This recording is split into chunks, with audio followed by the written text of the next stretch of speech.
guys, welcome back to my YouTube channel. Kali ini aku akan bahas cara mendapatkan DM dari artis. Contohnya seperti ini ya guys. Oke guys, langsung saja kita ke tutorialnya.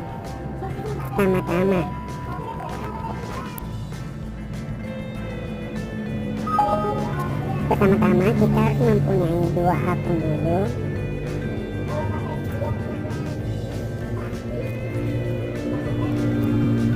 Terus kita ke sini, baru kita klik tambah. Nah di sini ya, tambah.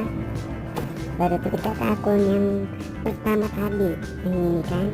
Baru itu kita cari misalnya Raisa.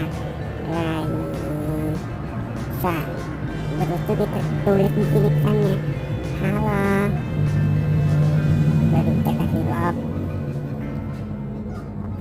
Baru itu kita klik yang ada di sini.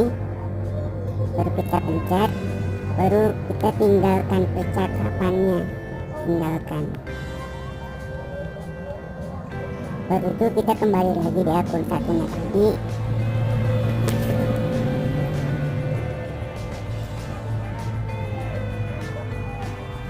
Baru kita lihat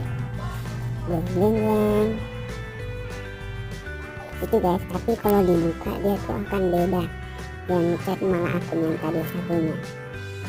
Nah kan ini guys, jadi ini cuma prank buat kalian yang mau prank teman kalian. Misalnya ada yang teman kalian yang ngefans sama Raisa, kalian coba aja prank ini. Nah guys, itu aja terbaru aku. Kalian jangan lupa subscribe, like, dan komen ya. Bye. Dan jangan lupa follow Instagram aku @mncp